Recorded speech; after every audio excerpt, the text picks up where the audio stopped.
Di malam ketika listrik di rumah besar itu padam sepersekian detik, Laksmi berdiri sendiri di depan berangkas keluarga yang terbuka setengah. Jantungnya berdegup seperti palu. Ponsel di tangannya bergetar. Bagas. "Sayang, sekarang, transfer dulu depositnya, investor nunggu." Suara itu lembut, tergesa, dan anehnya terlalu sempurna. Di ruang lain yang gelap, sepasang mata yang lebih tua menatap monitor cadangan yang menyala kembali.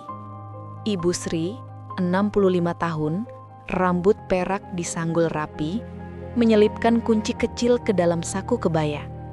Ia menarik napas panjang. "Anakku," bisiknya, "malam ini kau harus memilih." Dan malam pun mulai bergerak. Rumah itu berdiri sejak era ketika kursi rotan menjadi raja dan lantai tegel bermotif bunga menjadi panggung. Setiap dinding memajang foto keluarga. Ibu Sri muda berseragam putih suster. Almarhum suaminya, Pak Dharma, tersenyum sopan dari balik kaca figura. Dan Laksmi kecil, rambut dikepang dua, memeluk boneka kain yang sekarang entah kemana. Ibu Sri bukan orang kaya dari lahir. Di usia 20-an, ia merawat pasien di bangsal puskesmas yang pengap. Mengumpulkan rupiah demi rupiah, lalu bersama Pak Dharma membuka toko alat kesehatan kecil. Di tahun-tahun yang lapar, mereka tidur di lantai toko di antara kardus-kardus stetoskop dan termometer. Di tahun-tahun yang manis, mereka mendirikan distributor, lalu menyewa gudang, lalu membeli tanah. 1, 2, 3, seperti menambal karung masa depan agar tak bocor. Kini, di usia 65, kekayaan Ibu Sri berdiri di atas kombinasi disiplin dan kehati-hatian. Aset-aset berlapis nama perusahaan keluarga, sertifikat yang diikat di brankas dengan surat-surat kuasa. Dan satu kebiasaan yang tak pernah ia tinggalkan, mencatat. Setiap transaksi, sekecil apapun, mendapatkan tempat di buku tulis bergaris biru. Tulisan tangan rapi, tanggal lengkap. "Uang suka kejujuran," begitu ia selalu berkata. Laksmi tumbuh dalam hangatnya disiplin itu. Ia mewarisi empati ayahnya dan ketelitian ibunya. Cantik, cerdas, dan selalu ingin menyenangkan orang. Di usia 28, ia jatuh cinta pada seorang lelaki bernama Bagas. Senyumnya mudah, kata-katanya manis, dan mimpinya setinggi gedung-gedung kaca di Sudirman. Mereka menikah di halaman rumah, di bawah lampu-lampu bohlam yang berpendar seperti kunang-kunang yang sengaja diikatkan pada kabel. Pada hari itu, Ibu Sri menahan sebuah kekhawatiran kecil yang menggeliat seperti semut. Ia melihat bagaimana mata Bagas menelusuri rumah, bukan Laksmi. Bagaimana ia mengukur-ngukur lemari antik, bukan pelukan keluarga. "Tapi siapa aku menilai?" batin Ibu Sri. Ia memilih percaya, bukan karena Bagas meyakinkan, melainkan karena cinta anaknya meminta itu. Bagas pandai bercerita. "Kita bisa punya klinik modern di 5 kota dalam 2 tahun, katanya suatu malam kepada Laksmi. Aku sudah bicara dengan investor. Mereka butuh modal pendamping, kecil kok. Nanti balik modal cepat." Laksmi, yang sejak kecil diajari bekerja keras dan berbagi, menatap suaminya dengan mata berbintang. Ia membayangkan ruang tunggu klinik dengan kursi ergonomis, perawat yang tersenyum, dan pasien yang diperlakukan seperti manusia, bukan antrean. Mimpi itu mulia. Mimpi itu juga seperti semua mimpi, mudah dijajakan. Awalnya Bagas hanya meminta hal-hal kecil. Rekomendasi dokter, kontak pemasok, saran pengelolaan kas. Laksmi membantu dengan senang hati. Lalu angka-angka mulai membesar seperti balon helium yang tak diikat. Kita butuh 200 juta untuk lock deal. Sebelum Jumat, investor Jepang itu sensitif waktu. Kalau kita bisa tambah tanah sebagai jaminan, bank lebih cepat cair. Sertifikat yang lama itu kan atas nama Mama. Kita pinjam dulu ya. Laksmi gelisah. Ia paham bisnis, tapi ia belum pernah diminta meminjamkan masa kecilnya, rumah, tanah, kenangan, untuk sebuah janji yang bahkan belum menyentuh tanah. Aku bicara ke Mama dulu, katanya. Bagas tersenyum. Tentu, bilang ini untuk masa depan keluarga, untuk Mama juga. Ibu Sri mendengarkan tanpa menghakimi. Ia menaruh teh hangat di hadapan Laksmi, memperhatikan tangan anaknya yang saling menggenggam. "Mah, Bagas bilang ini kesempatan langka," ujar Laksmi. "Kalau kita tak cepat, orang lain duluan." Ibu Sri mengangguk pelan. Kesempatan tak pernah datang sendirian. Ia selalu membawa saudaranya. Risiko. Ia berhenti sejenak. Siapa investor Jepang itu? Namanya Tanaka atau Takanaka? Aku lupa. Bagas yang ketemu. Dokumen perjanjiannya mana? Masih draft, katanya. Semut yang dulu menggeliat dalam hati Ibu Sri, kini berubah jadi lebah yang berputar-putar di dekat telinga. Ia tak ingin mematahkan semangat Laksmi, tapi angin yang ia cium dari arah Bagas bukan angin panen. Itu angin yang tipis, dingin, dan datang dari mulut yang terlalu fasih. Malamnya, setelah Laksmi tidur, Ibu Sri berdiri di depan rak buku. Ia mengambil map biru tua bertuliskan proteksi aset dan menelpon notaris keluarga. Ya, sudah larut. Iya, ini mendesak. Dan ya, ia butuh rencana, bukan untuk melawan anaknya, melainkan untuk menahan dinding agar rumah ini tak direbut badai. 2 minggu berikutnya, Ibu Sri bekerja diam-diam. Ia melakukan 3 hal sederhana tetapi tajam seperti jarum. 1. Pengikatan ulang aset utama. Tanah-tanah yang rawan dijadikan jaminan dipindahkan kepemilikan fungsionalnya ke perusahaan keluarga yang baru dibuat, dengan skema sewa balik untuk urusan operasional. Di atas kertas, rumah itu tetap rumah. Di balik kertas, temboknya punya rumah kedua. 2. Pembatasan kuasa. Surat kuasa lama yang memberi akses kepada ahli waris untuk transaksi darurat ditarik, diganti dengan kuasa berjenjang yang mensyaratkan 2 tanda tangan, Ibu Sri dan seorang komisaris independen atau notaris rekanan untuk transaksi di atas nominal tertentu. 3. Dokumentasi digital. Ia memasang sistem pencatatan dan alarm transaksi yang langsung mengirim notifikasi ke ponsel Laksmi dan ponselnya sendiri. Bukan untuk memata-matai, tapi untuk memastikan jika ada dorongan, ada rem. Ia melakukan ini tanpa kata keras, tanpa menuduh. Saat Laksmi bertanya, kenapa tiba-tiba semua begitu formal, Ibu Sri tersenyum. Semakin kita sayang, semakin kita perlu sistem. Agar kalau hati kita boyah, aturan tetap tegas. Laksmi mengangguk. Meski masih percaya pada Bagas, ia tak bisa menyangkal betapa damainya melihat ibunya punya rencana. Bagas tentu saja tidak tahu. "Sayang, investor mundur kalau minggu ini belum ada progres," kata Bagas, nadanya seperti tali biola yang ditarik terlalu keras. "Mama kamu itu terlalu hati-hati. Bilang sama beliau kita butuh kepercayaan." "Bagas, Mama cuma minta dokumen lengkap. Nama investor, draft perjanjian, struktur kepemilikan. Itu wajar. Ini dunia nyata, bukan skripsi. Kalau nunggu semuanya rapi, kesempatan lewat." Laksmi diam. Karena ragu, ia memilih sibuk. Ia mengantar obat untuk seorang kerabat yang sakit, mengecek stok gudang, memeriksa pembayaran vendor. Setiap hal kecil ia kerjakan agar sesuatu di dalam dirinya tak pecah karena tarik-menarik antara cinta dan logika. Di malam-malam sepi, Bagas memijit pundaknya dengan penuh perhatian. "Aku melakukan ini semua untuk kita. bisiknya. Untuk kita. Kata yang paling mudah dicintai dan paling mudah dipakai. Retakan selalu muncul di tempat yang tak kita duga.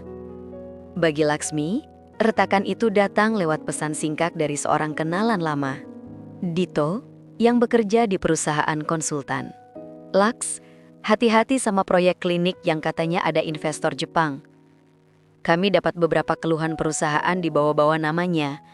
Polanya mirip skema bodong. Cek ulang ya.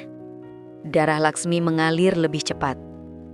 Ia mencetak pesan itu, menyimpannya di saku.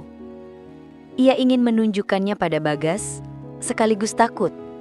Ia ingin lari ke ibunya, sekaligus malu, karena ialah yang memohon izin untuk menggunakan aset keluarga sebagai jaminan. Malam itu, saat makan malam, Ibu Sri menatap anaknya lama-lama. Ada yang kamu simpan? Laksmi menatap piringnya. Aku takut salah, Ma. Ibu Sri mengulurkan tangan, menggenggam jemari Laksmi. Ketakutan paling berbahaya adalah ketakutan yang kita sembunyikan. Bagikan padaku. Kita bagi beban, kita bagi solusi. Laksmi pun bercerita tentang pesan Dito, tentang rasa bersalah, tentang suami yang ia cintai, tetapi kini terasa seperti ruangan yang lampunya mulai berkedip. Ibu Sri mendengarkan. Di akhir cerita, ia tidak berkata, kan Mama sudah bilang. Ia hanya mendongak sedikit, seolah menatap masa depan yang belum jelas bentuknya. Besok kita tes satu hal ya, bukan untuk menjatuhkan siapa-siapa, untuk menemukan kebenaran. Kebenaran kadang butuh panggung. Ibu Sri mengatur panggung itu dengan ketelitian seorang perawat yang menjahit luka. Perlahan, presisi, tidak berisik. Ia meminta notaris rekanan pura-pura menjadi perantara pembeli satu aset kecil yang dulu diminta Bagas sebagai jaminan. Ia menyiapkan surat minat palsu yang tampak sangat meyakinkan, lengkap dengan kop surat perusahaan internasional. Ia mengatur pertemuan di sebuah kafe yang terang benderang, banyak kamera, dan dekat kantor polisi. Jika Bagas mendorong transaksi tanpa mengecek legalitas dan reputasi pihak lawan, ujar Ibu Sri, itu satu bendera merah. Kalau ia meminta fee di depan, itu bendera kedua. Kalau ia mengarahkan uang ke rekening pribadi atau pihak tak terkait, itu bendera final. Laksmi menatap ibunya dengan rasa hormat baru. Ma, kau seperti merajut jaring. Ibu Sri tersenyum tipis. Aku hanya mengingat kembali siapa diriku sebelum jadi kaya. Seorang perempuan yang belajar mencium bau infeksi sebelum demam muncul. Kafe itu ramai, wangi kopi dan roti. Bagas datang lebih awal, mengenakan kemeja biru muda dan senyum yang selalu membuat orang lain ingin percaya. Notaris rekanan yang aktingnya lumayan, memperkenalkan pembeli yang sebenarnya anggota tim Ibu Sri. Kata-kata besar menari di udara. Valuasi, ekspansi, sinergi, roadmap. Hingga tiba momen yang ditunggu. Baik, kalau ibu dan keluarga serius, kami butuh deposit agar proses eksklusif. Kecil saja, 10% dari nilai aset, ditransfer ke rekening escrow kami. Escrow-nya atas nama siapa? Tanya notaris. Perusahaan partner, jawab pembeli, menyodorkan kartu nama yang jika diperiksa hanya berisi nomor ponsel prabayar. Bagas mengangguk cepat. Ini standar, kita bisa proses malam ini juga untuk kejar timeline. Fee untuk Anda? Pancing notaris. Bagas tersenyum lebar. Biasanya 2% dari nilai deal, dibayar di muka sebagai komitmen. Seketika, suasana, setidaknya bagi Ibu Sri dan timnya, jadi sangat jernih. Seperti tirai yang tersibak oleh angin. Notaris menatap Laksmi sekejap, ia duduk di meja lain, pura-pura tak kenal. Laksmi menunduk, menahan air mata. Di saat itulah, Ibu Sri masuk. Ia tidak datang seperti badai, ia datang seperti jam dindi yang berdentang tepat waktu.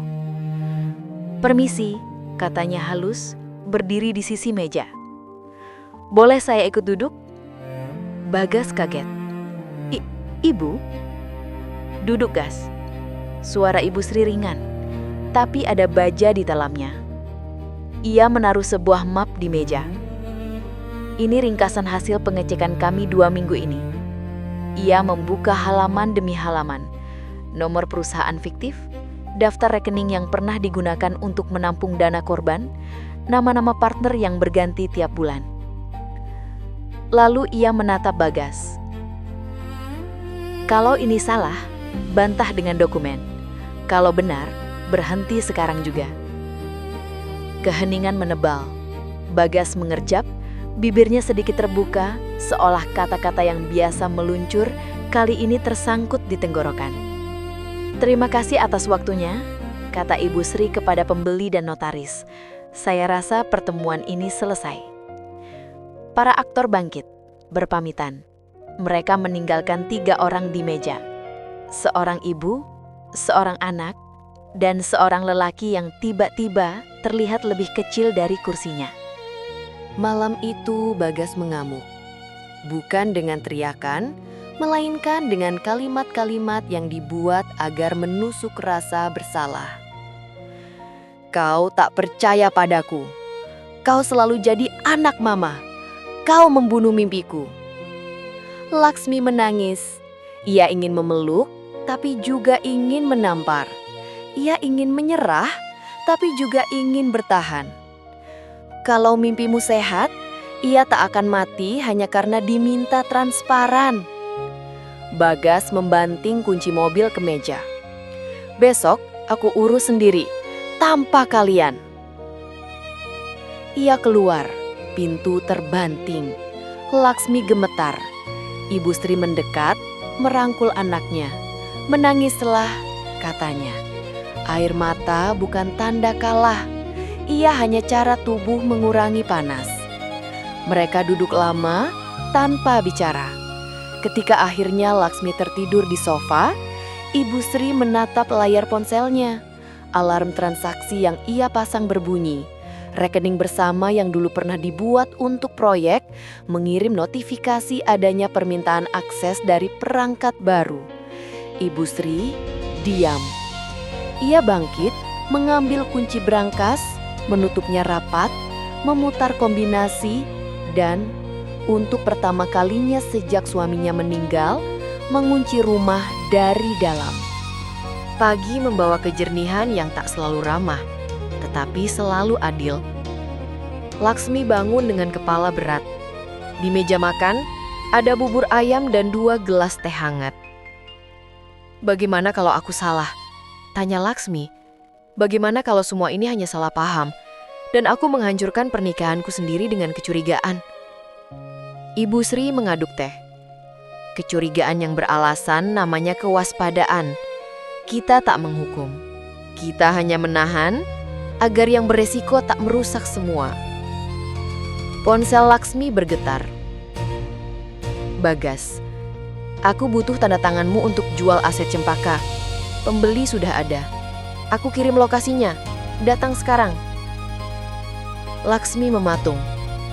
Aset Cempaka adalah sebidang tanah warisan almarhum ayahnya yang paling sering mereka kunjungi saat lebaran. Tempat mereka menanam pohon mangga bersama. Pergi, kata Ibu Sri. Aku ikut.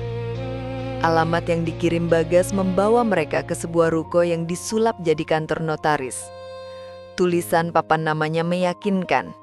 Resepsionisnya ramah. Tapi sesuatu terasa kosong. Seperti rumah yang diberi furnitur tanpa kisah. Di dalam, Bagas sudah duduk bersama 2 pria lain yang memperkenalkan diri sebagai perantara pembeli. Kita percepat saja, kata salah satu pria. Ibu tinggal tanda tangan surat kuasa jual, nanti sisa dokumen menyusul. Nama notarisnya siapa? Tanya Ibu Sri. Nomor izin praktiknya? Ini Bu, si pria menyodorkan kartu. Nomor itu, jika diinput cepat ke database publik, tidak terdaftar. Ibu Sri menatap Laksmi lembut, lalu menoleh ke Bagas. Aku akan tanda tangan hanya jika semua sesuai aturan. Mari kita telepon kantor notaris resmi yang selama ini keluarga kita pakai. Kita pindah ke sana. Ribet, Bu, potong Bagas, matanya menyipit. Kesempatan bisa lewat. Ibu Sri tersenyum tipis. Kesempatan yang takut pada aturan bukan kesempatan, itu jebakan. Suasana mengeras. Salah satu pria berdiri, pura-pura menelepon pihak lain, lalu berbisik pada Bagas. Bagas mengangguk, wajahnya penuh resah yang ditutupi percaya diri palsu. Lalu pintu terbuka. Dua petugas masuk, memperlihatkan identitas. Mereka mengikuti dari jauh sejak pertemuan di kafe, berkat laporan formal yang notaris rekanan ajukan semalam, bagian dari rencana Ibu Sri. Mohon maaf, kami mendapat informasi adanya indikasi transaksi tidak sah. Kami akan memeriksa dokumen dan identitas semua pihak. Bagas memucat. Ia menoleh ke Laksmi seolah meminta bantuan atau pengampunan. Bibirnya membuka tutup tanpa suara. Laksmi menutup mata sejenak. Ketika ia membukanya, ia bukan lagi anak yang minta izin. Ia adalah penjaga pintu. Bukan pintu rumah, melainkan pintu harga diri. Silahkan periksa, katanya. Pemeriksaan berlangsung cepat karena dokumennya rapuh. Kartu nama palsu, surat kuasa yang belum ditandatangani pejabat berwenang, draft perjanjian yang copy-paste dari internet. Para perantara gelisah, kemudian mencoba kabur dengan alasan panggilan mendadak. Ditahan petugas dengan sopan tapi tegas.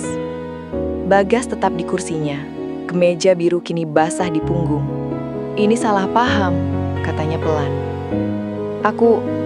Aku hanya ingin membuktikan diri di depan keluarga. Semua orang selalu melihatmu, Laks. Aku ingin mereka melihatku. Laksmi mendengar suara itu. Suara lelaki yang dulu mengajaknya berjalan di bawah lampu-lampu kota sambil bermimpi. Dan merasakan sesuatu di dalamnya patah dengan suara yang tidak keras, tapi tak mungkin diperbaiki. Aku melihatmu, kata Laksmi. Suaranya nyaris berbisik. Masalahnya, aku juga melihat caramu melihat uangku. Bagas menutupi wajah. Untuk pertama kalinya, ia kehabisan cerita. Seminggu setelah kejadian itu, rumah besar kembali sunyi. Bukan sunyi yang kosong, melainkan sunyi yang terjaga. Proses hukum berjalan pelan tapi pasti untuk para perantara, sementara Bagas, atas saran pengacaranya, menyerahkan ponsel dan akun finansialnya untuk audit forensik. Ada konsekuensi, ada mediasi, ada perpisahan, entah sementara atau selamanya, yang akan diputuskan oleh waktu dan akal sehat. Di teras, Ibu Sri menyeduh teh, Laksmi duduk di sampingnya. "Kau sudah tahu semua rencanaku?" tanya Ibu Sri setengah bercanda. "Sebagian, sisanya aku tebak." Laksmi tersenyum tipis. Mama memindahkan aset, membatasi kuasa, men-set up notifikasi, menjebak skema bodong dengan panggung yang terang, dan menyiapkan jalur hukum. Seperti operasi kecil yang bersih. Ibu Sri menatap daun-daun yang bergoyang. "Aku tidak suka kata menjebak," katanya. "Aku hanya menyalakan lampu. Kebenaran tak butuh jebakan. Ia hanya butuh tempat yang cukup terang." Laksmi mengangguk. Matanya berkaca-kaca. "Ma, aku minta maaf." Ibu Sri meletakkan cangkir, memegang dagu anaknya lembut. "Jangan minta maaf karena percaya. Percaya adalah keindahan. Yang perlu kita lakukan adalah menyandingkan percaya dengan mekanisme yang melindungi.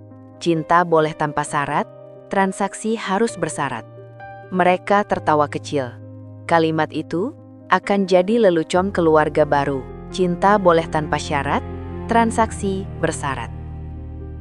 Hari-hari berikutnya, Laksmi belajar memilih ulang. Ia belajar mengatakan, "Kirim dokumennya dulu," tanpa merasa jahat. Ia belajar bahwa menunda tanda tangan bukan berarti menunda cinta.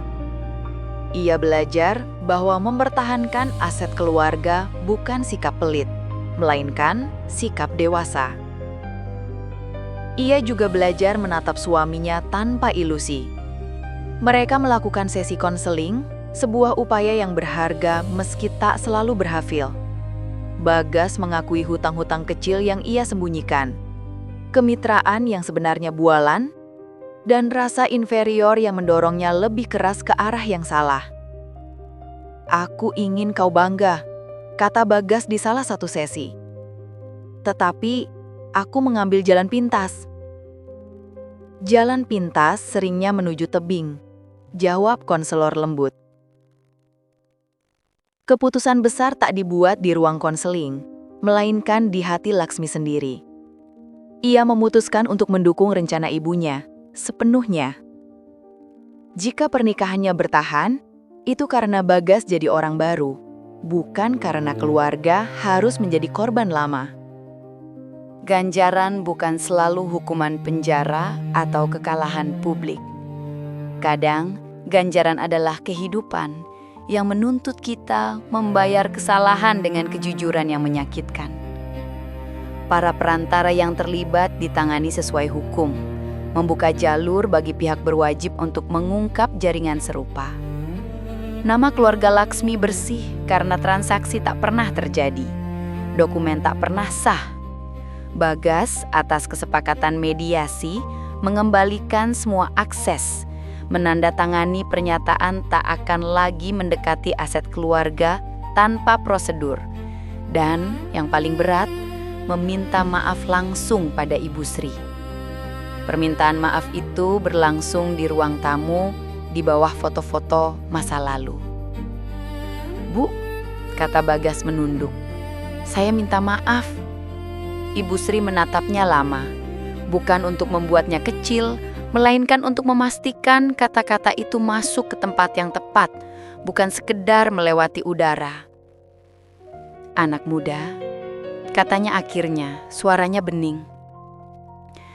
"Bukan aku yang harus kau yakinkan. Yakinkan dirimu sendiri bahwa kau bisa hidup jujur meski jalannya lambat. Kalau suatu hari kau memilih Laksmi lagi, kau harus memilih dengan cara yang membuatnya aman." Bagas mengangguk. Ia tak lagi menjanjikan langit. Ia meminta izin untuk membangun tangga. Beberapa bulan berlalu. Rumah besar itu terus bernafas. Dapur mengepul, taman dirapihkan, kucing tua tidur di kursi rotan. Ibu Sri menambahkan satu kebiasaan baru, kelas literasi finansial kecil untuk ibu-ibu tetangga. Ia mengajarkan cara membaca kontrak, mengenali red flag, dan menulis catatan keuangan sederhana. "Bukan soal kaya," katanya di pertemuan pertama. "Ini soal selamat. Kalau kita selamat, mimpi punya tempat tinggal." Laksmi duduk di belakang, mencatat hal-hal yang sudah ia tahu, tapi kini terasa lebih dalam. Ia menatap ibunya mengajar, tegak, tenang, tajam, dan merasa bangga dengan cara yang dulu belum ia mengerti. Dalam waktu yang sama, hubungan Laksmi dan Bagas berjalan pelan, sepelan yang seharusnya. Ada hari di mana mereka bisa tertawa lagi, ada hari di mana jarak terasa masuk akal. Tidak ada janji besar, ada kerja kecil, konsisten, lampu-lampu kecil yang tetap menyala. Suatu malam, listrik kembali berkedip sepersekian detik. Laksmi berada di depan berangkas, bukan untuk mengambil, melainkan untuk mengarsipkan. Memasukkan salinan perjanjian baru, daftar kuasa yang diperbaharui, notulensi rapat keluarga. Ponselnya bergetar. Mama, sudah rapat kecilmu? Sudah, Ma. Semua aman. Bagus. Tidurlah. Besok kita ke Cempaka. Pohon mangganya mulai berbuah. Laksmi tersenyum. Dulu, malam seperti ini memberinya rasa takut. Kini, malam seperti ini memberinya rasa cukup. Ia menutup brankas, mengunci. Di ruang lain, Ibu Sri menonton TV pelan. Kucing tua meringkuk di pangkuannya. Ia menatap sejenak layar monitor cadangan, benda kecil yang dulu ia gunakan untuk memastikan segala sesuatu berjalan sesuai rencana. Kini, monitor itu lebih jarang ia lirik. Bukan karena tak waspada, melainkan karena kepercayaan mereka memiliki tulang. Tulang yang dibentuk aturan, kasih, dan pengalaman yang pahit namun menyelamatkan. Di halaman, angin mengusap daun mangga. Rumah besar itu tertawa kecil di antara derit lantai dan denting sendok. Dan jika kau berdiri cukup lama di situ, kau akan mendengar kalimat yang seakan-akan selalu diulang oleh dinding-dindingnya. Cinta boleh tanpa syarat. Transaksi selalu bersyarat. Dan begitulah, rencana Ibu Sri bukan tentang memenangkan permainan. Rencananya adalah menjaga permainan tetap adil. Hingga orang-orang yang ia cintai bisa tumbuh tanpa harus terbakar oleh cahaya yang terlalu terang.